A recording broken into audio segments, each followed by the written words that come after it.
Two great mysteries dominate our lives: love and money.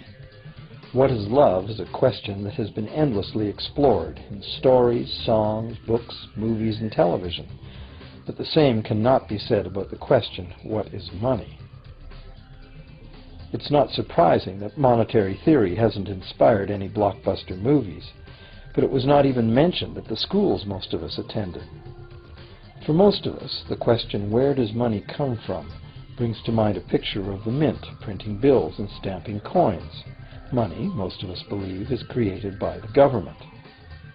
It's true, but only to a point. Those metal and paper symbols of value we usually think of as money are indeed produced by an agency of the federal government called the mint. But the vast majority of money is not created by the mint. It is created in huge amounts every day by private corporations known as banks. Most of us believe that banks lend out money that has been entrusted to them by depositors. Easy to picture, but not the truth.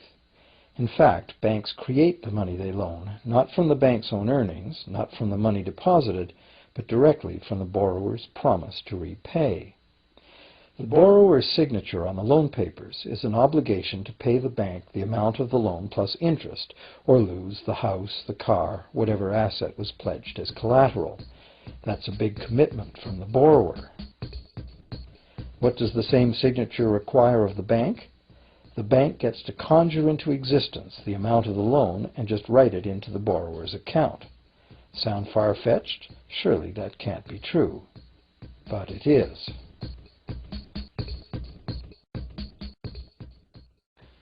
To demonstrate how this miracle of modern banking came about, consider this simple story, the goldsmith's tale.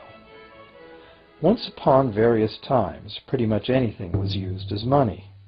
It just had to be portable, and enough people had to have faith that it could later be exchanged for things of real value, like food, clothing, and shelter.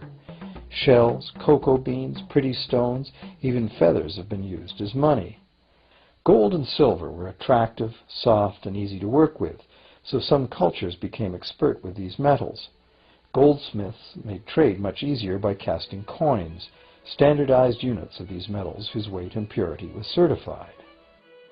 Well, to protect his gold, the goldsmith needed a vault, and soon his fellow townsmen were knocking on his door, wanting to rent space to safeguard their own coins and valuables.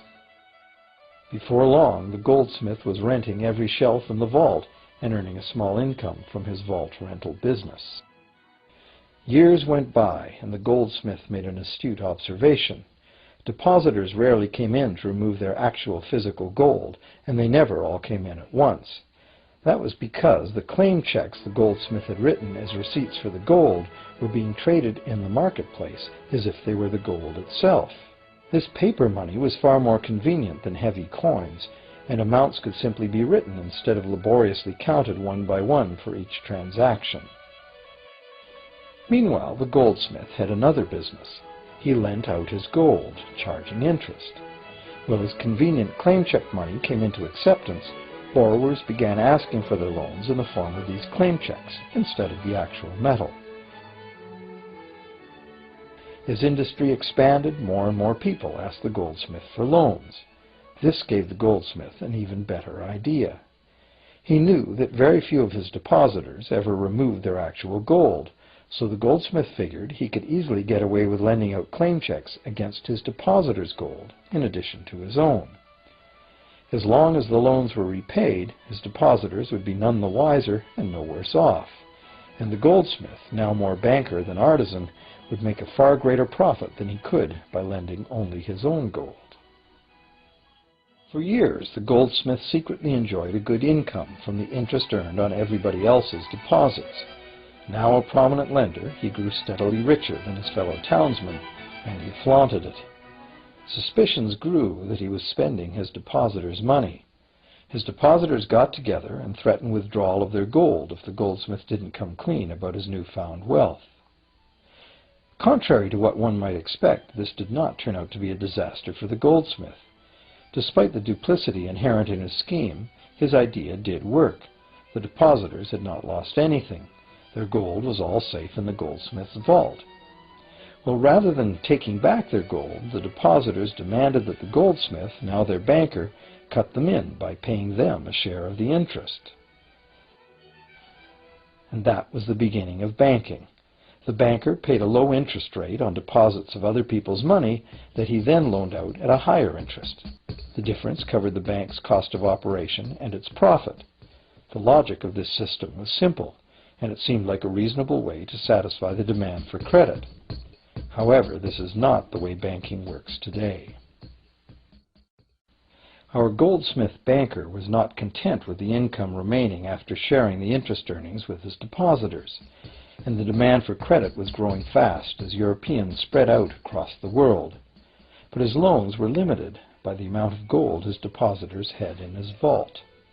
That's when he got an even bolder idea. Since no one but himself knew what was actually in his vaults, he could lend out claim checks on gold that wasn't even there. As long as all the claim check holders didn't come to the vault at the same time and demand real gold, how would anyone find out? This new scheme worked very well, and the banker became enormously wealthy on the interest paid on gold that did not exist. The idea that the banker would just create money out of nothing was too outrageous to believe, so for a long time the thought did not occur to people. But the power to just invent money went to the banker's head, as you can well imagine. In time, the magnitude of the banker's loans and his ostentatious wealth did trigger suspicions once again. Some borrowers started to demand real gold instead of paper representations. Rumors spread. Suddenly, several wealthy depositors showed up to remove their gold. The game was up. A sea of claim check holders flooded the street outside the closed doors of the bank. Alas, the banker did not have enough gold and silver to redeem all the paper he had put into their hands. This is called a run on the bank, and it is what every banker dreads. This phenomenon of a run on the bank ruined individual banks and, not surprisingly, damaged public confidence in all bankers. It would have been straightforward to outlaw the practice of creating money from nothing. But the large volumes of credit the bankers were offering had become essential to the success of European commercial expansion, so instead the practice was legalized and regulated. Bankers agreed to abide by limits on the amount of fictional loan money that could be lent out. The limit would still be a number much larger than the actual value of gold and silver in the vault. Quite often the ratio was 9 fictional dollars to 1 actual dollar in gold. These regulations were enforced by surprise inspections. It was also arranged that, in the event of a run, central banks would support local banks with emergency infusions of gold. Only if there were runs on a lot of banks simultaneously would the banker's credit bubble burst and the system come crashing down.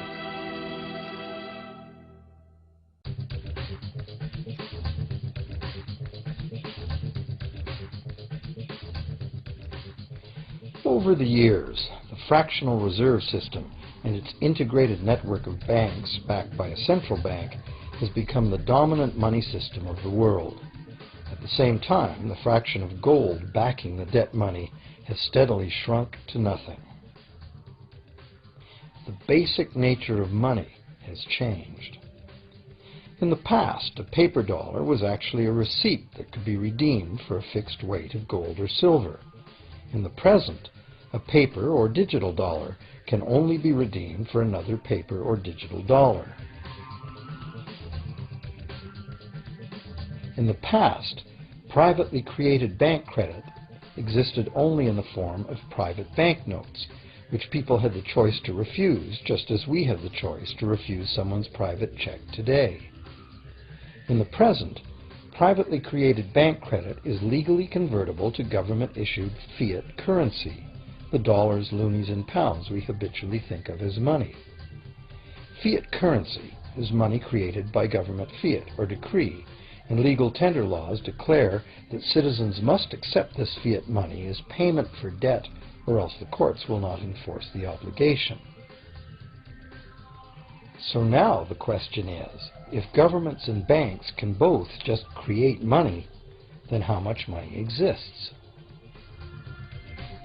In the past, the total amount of money in existence was limited to the actual physical quantities of whatever commodity was in use as money.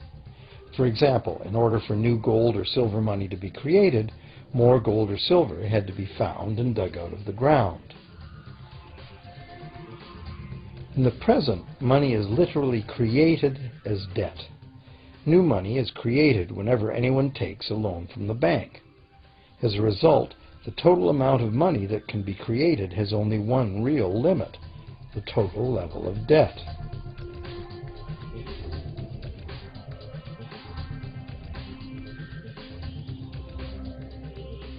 Governments place an additional statutory limit on the creation of new money by enforcing rules known as fractional reserve requirements. Essentially arbitrary, fractional reserve requirements vary from country to country and from time to time. In the past, it was common to require banks to have at least $1 worth of real gold in the vault to back $10 worth of debt money created. Today, reserve requirement ratios no longer apply to the ratio of new money to gold on deposit, but merely to the ratio of new debt money to existing debt money on deposit in the bank. Today, a bank's reserves consist of two things: the amount of government-issued cash or equivalent that the bank has deposited with the central bank, plus the amount of already existing debt money the bank has on deposit. To illustrate this in a simple way, let's imagine that a new bank has just started up and has no depositors yet. However, the bank's investors have made a reserve deposit of $1,111.12 of existing cash money at the central bank. The required reserve ratio is 9-to-1. Step 1. The doors open and the new bank welcomes its first loan customer. He needs $10,000 to buy a car. At the 9-to-1 reserve ratio, the new bank's reserve at the central bank, also known as high-powered money, allows it to legally conjure into existence 9 times that amount, or $10,000, on the basis of the borrower's pledge of debt. This $10,000 is not taken from anywhere. It's brand new money simply typed into the borrower's account as bank credit. The borrower then writes a check on that bank credit to buy the used car. Step 2. The seller then deposits this newly created $10,000 at her bank. Unlike the high-powered government money deposited at the central bank, this newly created credit money cannot be multiplied by the reserve ratio. Instead, it's divided by the reserve ratio. At a ratio of 9-to-1, a new loan of $9,000 can be created on the basis of the $10,000 deposit. Step 3. If that $9,000 is then deposited by a third party at the same bank that created it or at a different one, it becomes the legal basis for a third issue of bank credit, this time for the amount of $8,100. Like one of those Russian dolls, where each layer contains a slightly smaller doll inside, each new deposit contains the potential for a slightly smaller loan in an infinitely decreasing series. Now, if the loan money created is not deposited at the bank, the process stops. That's the unpredictable part of the money creation mechanism. But more likely, at every step, the new money will be deposited at a bank, and the reserve ratio process can repeat itself over and over until almost $100,000 of brand new money has been created within the banking system. All of this new money has been created entirely from debt, and the whole process has been legally authorized by the initial reserve deposit of just $1,111.12, which is still sitting untouched at the central bank. What's more, under this ingenious system, the books of each bank in the chain must show that the bank has 10% more on deposit than it has out on loan. This gives banks a very real incentive to seek deposits in order to be able to make loans, supporting the general but misleading impression that loans come out of deposits. Now, unless all the successive loans are deposited at the same bank, it it cannot be said that any one bank got to multiply its initial high-powered money reserve almost 90 times by issuing bank credit out of nothing. However, the banking system is a closed loop. Bank credit created at one bank becomes a deposit in another, and vice versa. In a theoretical world of perfectly equal exchanges, the ultimate effect would be exactly the same as if the whole process took place within one bank. That is, the bank's initial central bank reserve of a little over $1,100 allows it to ultimately collect interest on up to $100,000 the bank never had.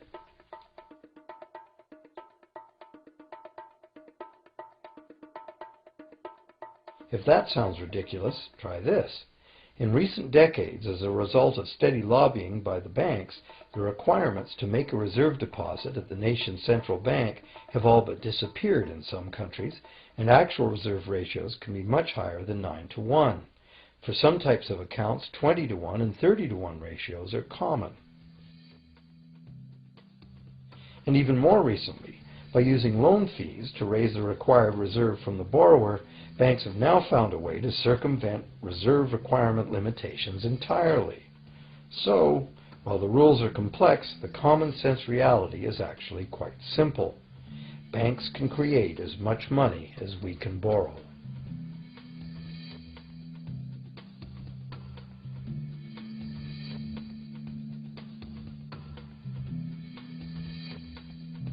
Despite the endlessly presented mint footage, government-created money typically accounts for less than 5% of the money in circulation.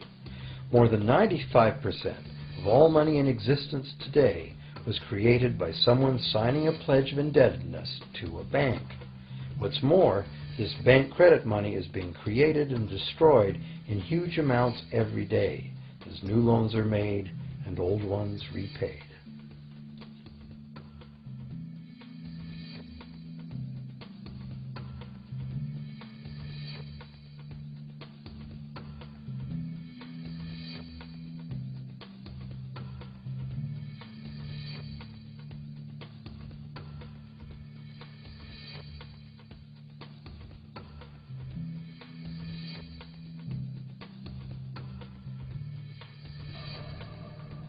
Banks can only practice this money system with the active cooperation of government.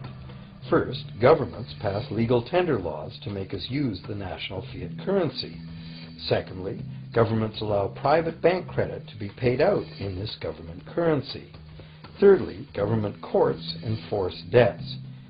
And lastly, governments pass regulations to protect the money system's functionality and credibility with the public, while doing nothing to inform the public about where money really comes from. The simple truth is that when we sign on the dotted line for a so-called loan or mortgage, our signed pledge of payment, backed by the assets we pledge to forfeit should we fail to pay, is the only thing of real value involved in the transaction. To anyone who believes we will honor our pledge, that loan agreement or mortgage is now a portable, exchangeable, and saleable piece of paper. It's an IOU. It represents value and is therefore a form of money. This money the borrower exchanges for the bank's so-called loan. Now, a loan in the real world means that the lender must have something to lend. If you need a hammer, my loaning you a promise to provide a hammer I don't have won't be of much help. But in the artificial world of money, a bank's promise to pay money it doesn't have is allowed to be passed off as money, and we accept it as such.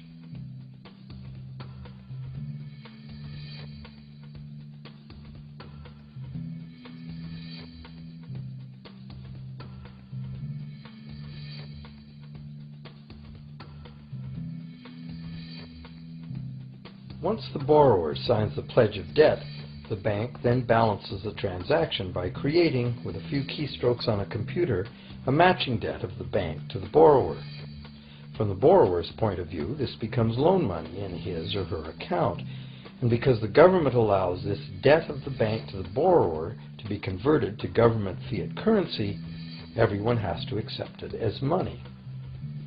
Again, the basic truth is very simple. Without the document the borrower signed, the banker would have nothing to lend.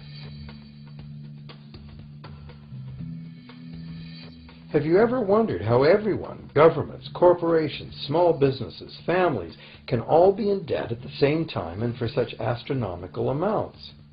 Have you ever questioned how there can be that much money out there to lend? Now you know. There isn't. Banks do not lend money. They simply create it from debt.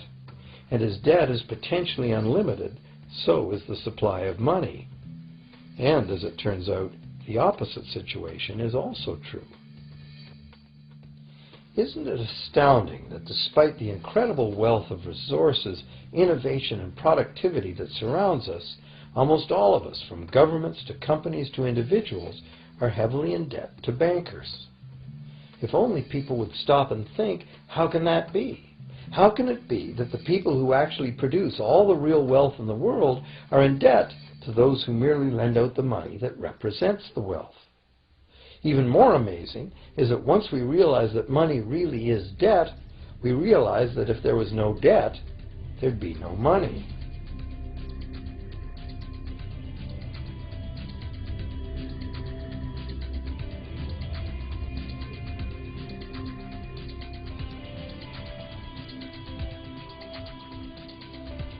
If this is news to you, you are not alone. Most people imagine that if all debts were paid off, the state of the economy would improve. It's certainly true on an individual level. Just as we have more money to spend when our loan payments are finished, we think that if everyone were out of debt, there would be more money to spend in general. But the truth is the exact opposite. There would be no money at all. There it is. We are totally dependent on continually renewed bank credit for there to be any money in existence. No loans, no money, which is what happened during the Great Depression. The money supply shrank drastically as the supply of loans dried up.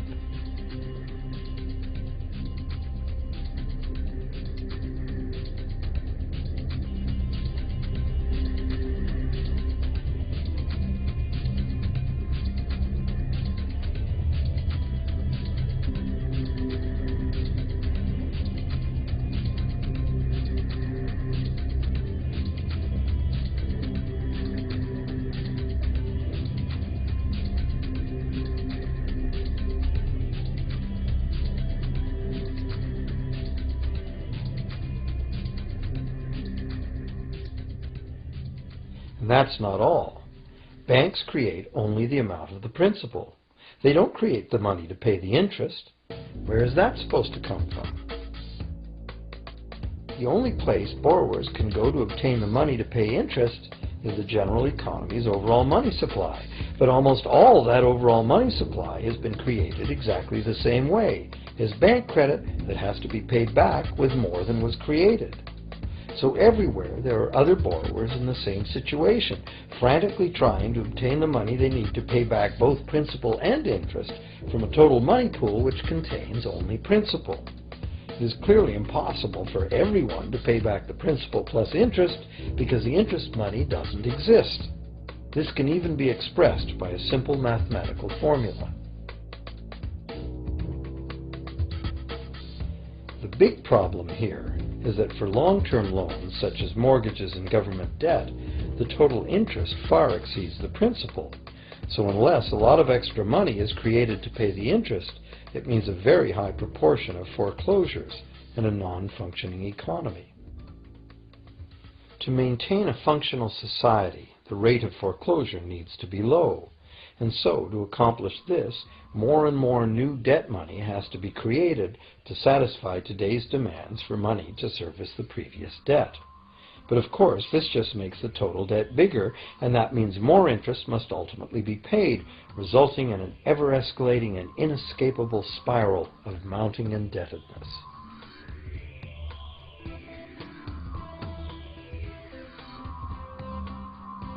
It is only the time lag between money's creation as new loans and its repayment that keeps the overall shortage of money from catching up and bankrupting the entire system. However, as the bank's insatiable credit monster gets bigger and bigger, the need to create more and more debt money to feed it becomes increasingly urgent. Why are interest rates so low? Why do we get unsolicited credit cards in the mail? Why is the U.S. government spending faster than ever? Could it be to stave off collapse of the entire monetary system? A rational person has to ask, can this really go on forever? Isn't a collapse inevitable?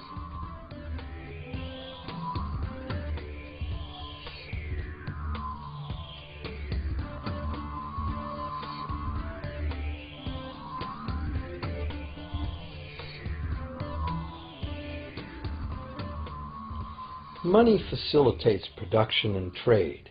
As the money supply increases, money just becomes increasingly worthless unless the volume of production and trade in the real world grows by the same amount. Add to this the realization that when we hear that the economy is growing at 3% per year, it sounds like a constant rate, but it's not. This year's 3% represents more real goods and services than last year's 3% because it's 3% of the new total. Instead of a straight line, as is naturally visualized from the words, it is really an exponential curve getting steeper and steeper. The problem, of course, is that perpetual growth of the real economy requires perpetually escalating use of real-world resources and energy. More and more stuff has to go from natural resource to garbage every year, forever, just to keep this system from collapsing.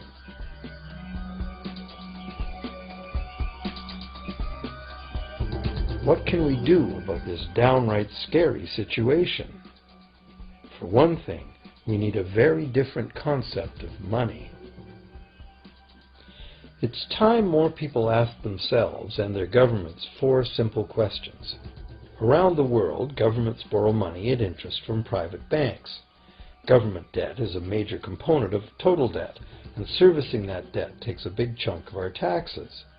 Now we know that banks simply create the money they lend, and that governments have given them permission to do this. So the first question is, why do governments choose to borrow money from private banks at interest when government could create all the interest-free money it needs itself? And the second big question is, why create money as debt at all? Why not create money that circulates permanently and doesn't have to be perpetually re-borrowed at interest in order to exist? The third question, how can a money system that can only function with perpetually accelerating growth be used to build a sustainable economy? Isn't it logical that perpetually accelerating growth and sustainability are incompatible? And finally, what is it about our current system that makes it totally dependent on perpetual growth? What needs to be changed to allow the creation of a sustainable economy? At one time, charging any interest on a loan was called usury and was subject to severe penalties, including death. Every major religion forbade usury. Most of the arguments made against the practice were moral. It was held that money's only legitimate purpose was to facilitate the exchange of real goods and services. Any form of making money from simply having money was regarded as the act of a parasite or of a thief.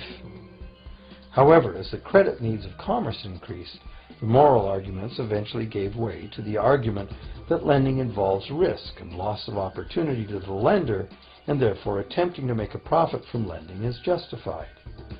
Today, these notions seem quaint.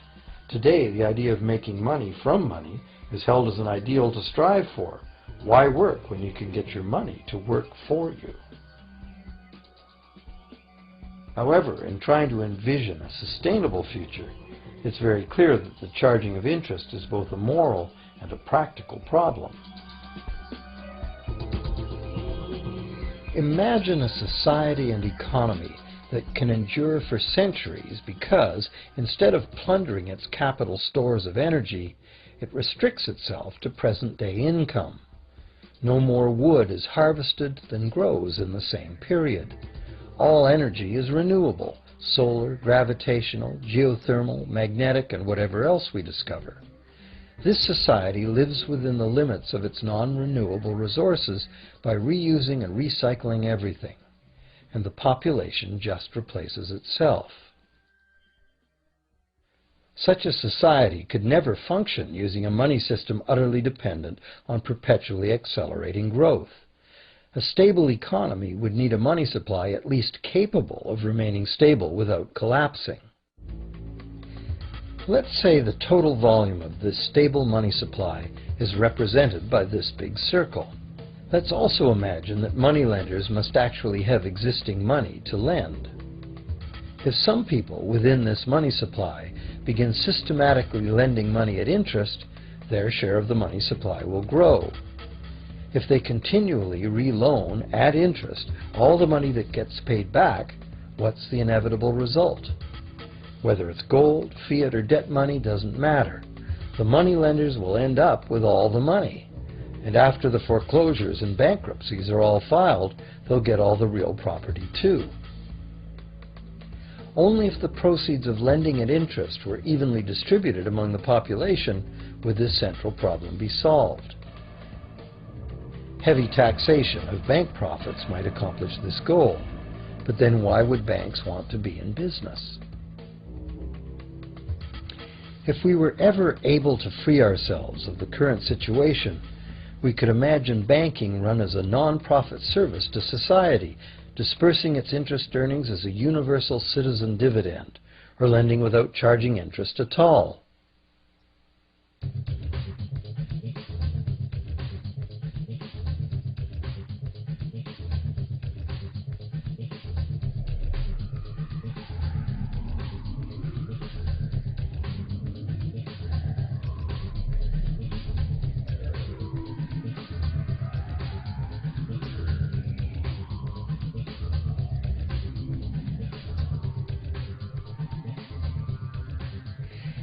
If it is the fundamental nature of the system that causes the problems, tinkering with the system cannot ever solve those problems.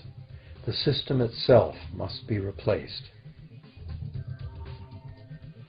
Many monetary critics call for a return to gold-based money, claiming that gold has a long history of reliability.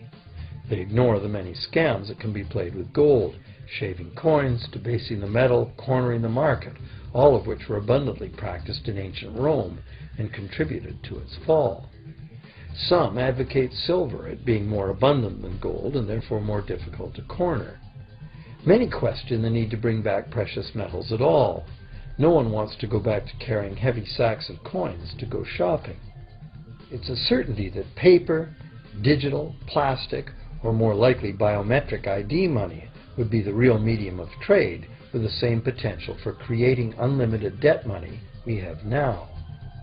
Beyond that, if gold again became the sole legal basis of money, those who have no gold would suddenly have no money. Other monetary reform advocates have concluded that greed and dishonesty are the main problems, and that there may be better ways to create an honest and equitable money system than returning to silver or gold. Inventive minds have proposed a variety of alternate ways to create money. Many private barter systems create money as debt, much as banks do, but it is done openly and without charging interest. An example is a barter system in which debt is expressed as pledges of hours of work, all work being valued equally at a dollar figure that then allows hours to be equated with the dollar price of goods. This kind of money system can be set up by anyone who can devise a way to do the accounting and find willing and trustworthy participants. Setting up a local barter money system, even if it were little used now, would be prudent emergency planning for any community. Monetary reform, like electoral reform, is a big topic, and one that requires a willingness to change and to think outside the box. Monetary reform, again, like electoral reform, will not come easily, because the enormously powerful interests that benefit from the existing system will do their utmost to maintain their advantage. Now that we've seen that money is just an idea, and that in reality money can be whatever we make it, here's one very simple alternative monetary concept to consider. This model is based on systems that have worked in the past, in England and America, systems that were undermined and destroyed by the goldsmith bankers and their fractional reserve system.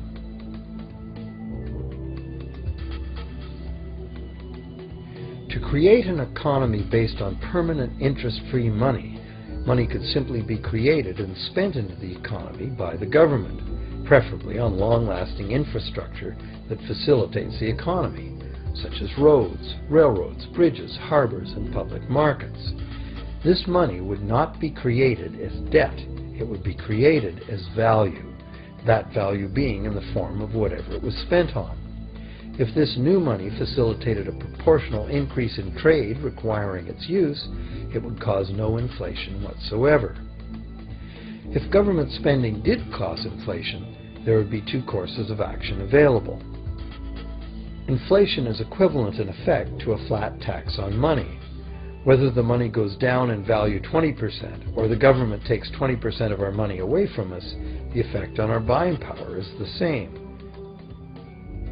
Viewed this way, inflation in place of taxation might be politically acceptable if well spent and kept within limits. Or government could choose to counter inflation by collecting tax monies that it then takes out of use, thus reducing the money supply and restoring its value. To control deflation, which is the phenomenon of falling wages and prices, the government would simply spend more money into existence. With no competing private debt money creation, governments would have more effective control of their nation's money supply.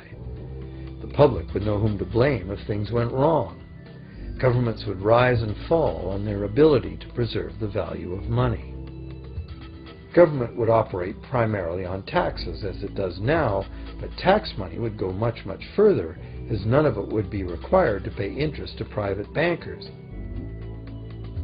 There could be no national debt if the federal government simply created the money it needed.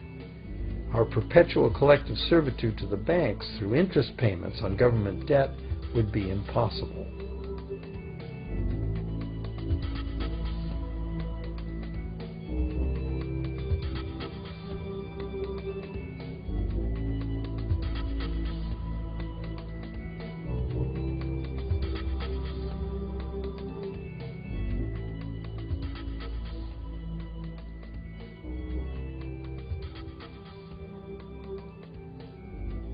What we have been taught to believe is democracy and freedom has become in reality an ingenious and invisible form of economic dictatorship. As long as our entire society remains utterly dependent on bank credit for its supply of money, bankers will be in the position to make the decisions on who gets the money they need and who doesn't.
Few people are aware today that the history of the United States since the Revolution in 1776 has been, in large part, the story of an epic struggle to get free and stay free of control by the European international banks. This struggle was finally lost in 1913 when President Woodrow Wilson signed into effect the Federal Reserve Act, putting the international banking cartel in charge of creating America's money.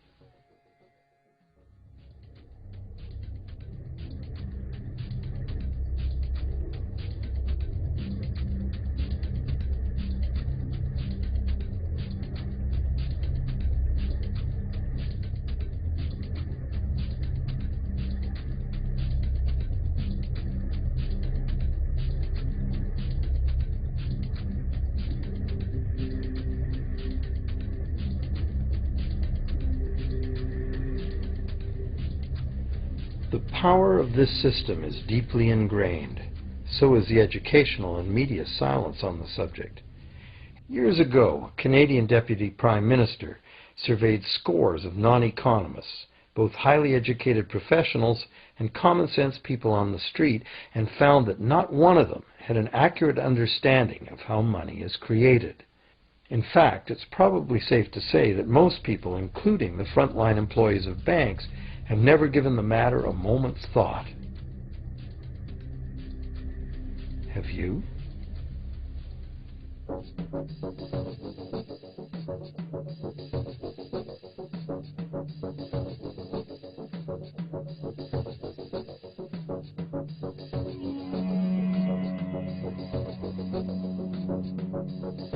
The modern money-as-debt system was born a little over 300 years ago, when the first Bank of England was set up with a royal charter for fractional lending of gold receipts at a modest ratio of 2 to 1. That modest ratio was just the proverbial foot in the door. The system is now worldwide, creates virtually unlimited amounts of money out of thin air, and has almost everyone on the planet chained to a perpetually growing debt that can never be paid off.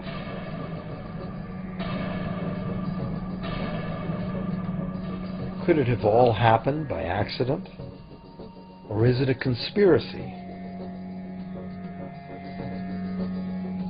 Obviously, something very big is at stake here.